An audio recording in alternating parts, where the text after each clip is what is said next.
Chercheurs et chercheuses de vérité, salam alaikum. Je vais vous parler dans cette vidéo sur, je vais vous parler de la vidéo promise, la vidéo choc, celle que vous allez entendre quelque chose que vous n'avez jamais entendu. Ça sera une vidéo, on va dire un peu spéciale, puisque je vais enlever la seule preuve que les sunnites ont que les 5 prières dans le Coran, Allah y fait référence dans le Coran. Les 5 prières, que Allah y fait référence dans le Coran, quand il dit « Hafidhu ala salawati wa salati al-wusta wa qumu lillahi qanitin fa in khiftum fa rijalan aw rukbana fa idha amintum » et ainsi jusqu'à la fin du verset. C'est-à-dire que soyez insidus, c'est dans le Surat al-Baqarah, le verset concerné, Surat al-Baqarah 238-239. Qu'est-ce qu'il dit Allah? Soyez insidus au salat et surtout la salat médiane et tenez-vous debout devant Allah avec humilité. Mais si vous craignez un grand danger, si vous craignez, alors priez en marchant ou sur vos montures. Puis quand vous êtes en sécurité, invoquez Allah comme il vous a enseigné ce que vous ne saviez pas. La question qui est très intrigante. Beaucoup de gens n'ont pas fait attention. Je ne suis pas le seul, je vous le dis tout de suite. Il y a une petite poignée de coranistes dans le monde arabe qui sont arrivés à cette conclusion et elle est très plausible en fait.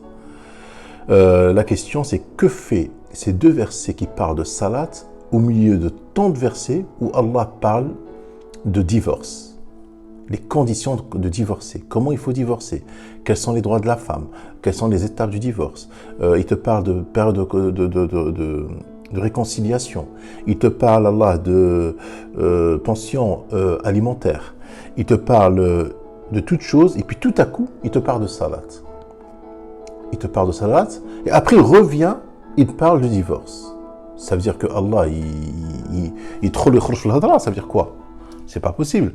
Le Coran, on sait qu'il est descendu par sourate, et on sait que Allah, il a dit que le Coran est quelque chose qui expose, innahu tafsila li kulli shay, c'est-à-dire qu'il explique toute chose, et que Allah nous explique tout à travers le Coran. Donc, il ne va pas nous parler d'un sujet, revenir à salat, après revenir à ce sujet. Il nous parle de talaq, c'est-à-dire le divorce, les conditions de divorcer.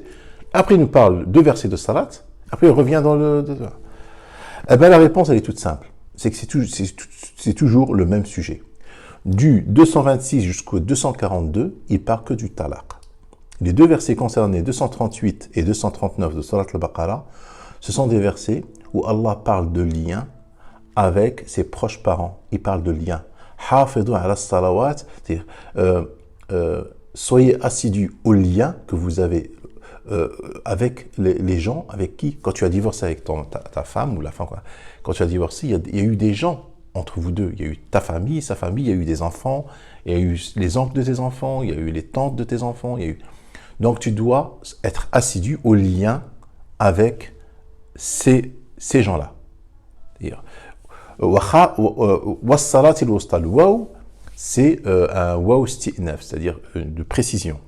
Wassalat al-wusta, c'est-à-dire les liens les plus importants. Et surtout les liens les plus importants. Hafidhu ala salawati wa salat.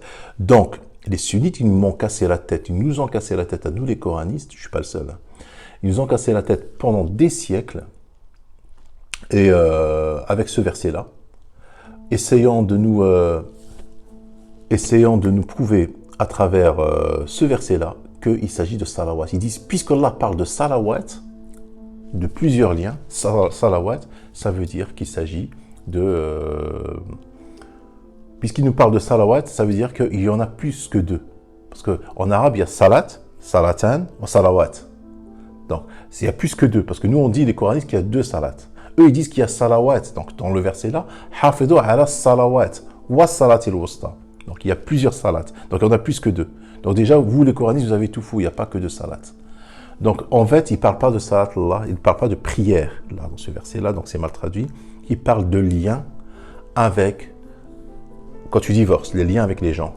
Par exemple, tes enfants. Il y en a, par exemple, ils divorcent. Ils n'ont plus de lien avec leurs enfants. C'est fini. Moi, j'en connais dans mon entourage. Moi, je ne l'ai pas fait. J'ai toujours des liens avec mes enfants, alhamdoulilah. J'ai divorcé, j'ai toujours des liens avec mes enfants.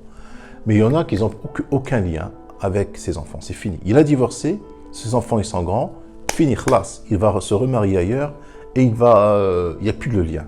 Allah il te dit hafidu ala salawat, c'est-à-dire au lien que tu as quand tu divorces. C'est-à-dire les enfants, par exemple, la tante de ton fils, tu as un fils qui a 5-6 ans, tu vas garder les liens avec sa tante parce que tu seras peut-être amené à rencontrer sa tante, il y aura la famille qui est là pour tes enfants. Il faut garder les liens. C'est pas parce que tu as divorcé avec ta femme que elle est partie de son côté, toi tu es parti de ton côté, que tu dois couper tout lien avec sa famille ou avec tes enfants.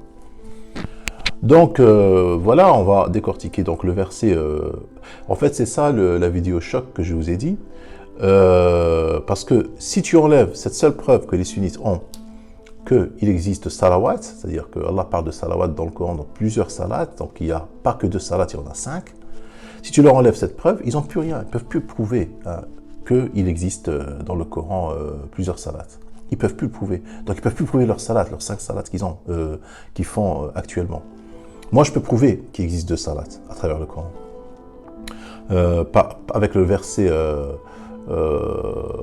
Waqib salat tarafayn nahar, il y en a 2, tarafayn nahar, wa zulafa min al-layl, Waqib salat li duluki shamsi la ghasaq al-layl, wa Qur'an al-fajr. Inna Qur'an al-fajr kana mashhuda. Au fil layl wa tahajjad bi, c'est-à-dire qu'il y en a 3 en réalité, parce qu'il y en a 2 obligatoires, et la 3e, elle est pas obligatoire, celle de la nuit. Donc on y va, 226. 226. Allah, il commence par 226, il te parle de... vous pouvez le faire vous-même, hein, vous pouvez voir le lien. C'est impossible, Allah, il ne peut pas te parler d'un sujet, après il te parle d'un autre sujet, après il revient dans le même sujet. C'est que c'est mal traduit, ou ça a été mal compris, ou voilà. Alors 226.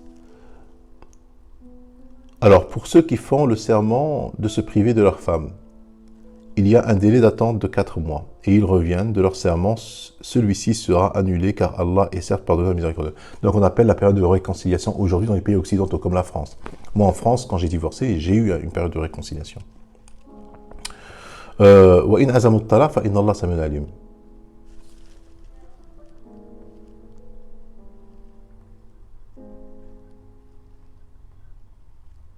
Wa in azamu at-talaq fa inna Allah samiun alim. On va continuer. Mais s'il décide de divorcer, celui-ci devient exécutoire car Allah est certes audient et omniscient. Et les femmes divorcées doivent observer un délai d'attente de 3 menstrues. Donc la femme, quand elle divorce, pour être sûre qu'elle n'est pas enceinte quand elle va divorcer. Parce qu'après le divorce, elle pourra se remarier. Mais là, on est sûr au moins que si elle tombe enceinte, elle tombera enceinte de son nouveau mari. Et il ne leur est pas permis de taire ce qu'Allah, jusqu'à la fin du verset qu'Allah a. Après, il te parle dans le 229. Le divorce est permis pour seulement 2 fois. C'est-à-dire là, ils ont dit que les sunnites, que tu peux divorcer et revenir dans ta décision, c'est-à-dire divorcer, finir le divorce, après tu redivorces une deuxième fois, mais tu ne peux pas une troisième fois, il faut qu'elle se marie avec un autre. Eh ben non, c'est pas ça, c'est pas ça. Le verset explique qu'il faut divorcer 2 fois, en 2 étapes en fait. Il parle de 2 étapes. La première étape, là il t'explique en fait. La première étape, c'est la période de réconciliation, et la deuxième étape, c'est la période exécutoire. Dans le 229. Alors c'est soit la reprise conformément à la mère, soit la libération avec gentillesse, et il ne vous est pas permis de reprendre quoi que ce soit de ce que vous leur avez donné, à moins. Donc il t'explique les règles, hein, vous lirez vous-même. Le 230.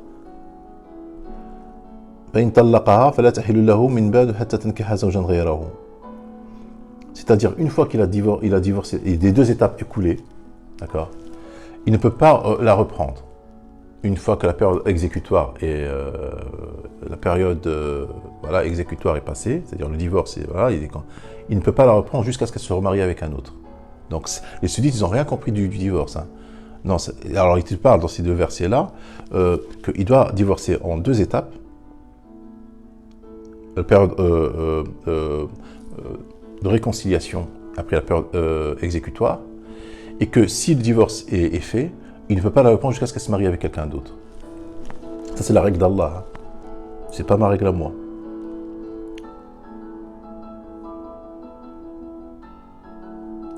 Alors, jusqu'à la fin, après il y a le 232, Alors, une fois que tu divorces avec elles, et quand vous divorcez avec vos épouses et que leur délai expire, ne les empêchez pas de renouer avec leurs épouses. C'est-à-dire que maintenant, si elle veut se marier avec un autre, tu ne vas pas lui dire, t'as pas le droit, j'ai des enfants avec toi, si tu te maries bien, quand je te coupe la gorge, je te fais le machin, confond les Arabes. Non, non, non. D'ailleurs, c'est les Juifs. Les Juifs, ils ont inventé une religion, justement. Dans leur religion de Juifs, la femme, elle n'a pas le droit déjà de divorcer. C'est que le mec qui a le droit de divorcer. Et elle n'a pas le droit de se remarier. De se remarier si lui, il accepte le divorce. Elle n'a pas le droit de se remarier.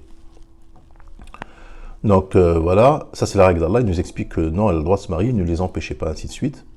Après, il te parle dans le 233 de la pension alimentaire. Il te parle de rada'a, de l'allaitement, que tu dois payer. Donc, il te parle de la pension alimentaire. Après, il parle de la mort, quand une femme elle perd son mari. Donc là, il s'agit qu'elle doit observer 4 mois avant de se remarier, c'est-à-dire les conditions qu'elle doit respecter avant de se remarier pour être sûre qu'elle n'est pas enceinte. Donc, elle doit rester 4 mois. Voilà. Après, bon, ça continue. 236. Il part toujours de talaq, de divorce. Après le 237, alors il te parle de si tu divorces et que tu n'as pas consommé le mariage, c'est-à-dire que tu t'es marié avec une femme et puis vous vous êtes pris la tête, hein, vous n'avez pas couché ensemble et que vous décidez de divorcer, alors là il te montre les conditions, hein. Et si vous divorcez avec elle sans les avoir touchées, mais après fixation de leur mat, versez-leur la moitié de ce que vous avez fixé, à moins qu'elles ne se désistent. Et bon, il t'explique les règles, vous voyez. Et tout de suite, le 238, il te parle, soyez insidus au salat. Non, c'est pas salat. Soyez insidus aux liens. Aux liens. Et surtout, les liens les plus proches. Et tenez-vous debout devant Allah avec humilité. Sur obéissance, quoi. Mais si vous craignez, alors,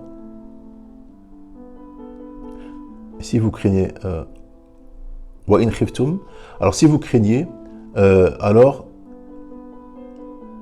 c'est à pied ou en monture. Fa idha amintum fadhkurullah. Donc on voit qu'il y a la peur de ne pas pouvoir honorer ce lien, donc que Allah nous a prescrit. Donc Allah il te demande de le faire à pied ou en monture. Mais il ne s'agit pas de prière, ça c'est sûr et certain, il ne s'agit pas de prière. Après il te parle de 240.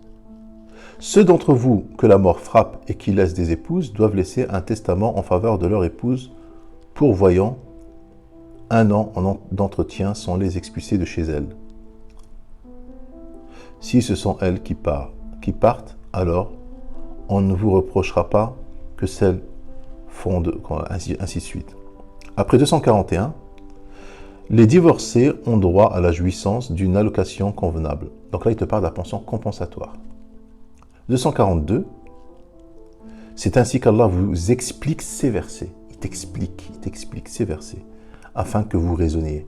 Il te demande de raisonner. Et 243, là, il te parle d'autre chose. Alam tara ila alladhina kharaju min diyarihim wa hum uluf. Il te parle d'autre chose, le 243. Donc, en définitif, en résumé, Allah ne te parle pas de salat dans le 238 et 239. Il parle de lien avec soit tes enfants, soit avec la famille de la personne avec qui tu as divorcé. Il te parle de lien, de garder un lien avec eux, de ne pas couper ce lien. Wassalamu alaikum.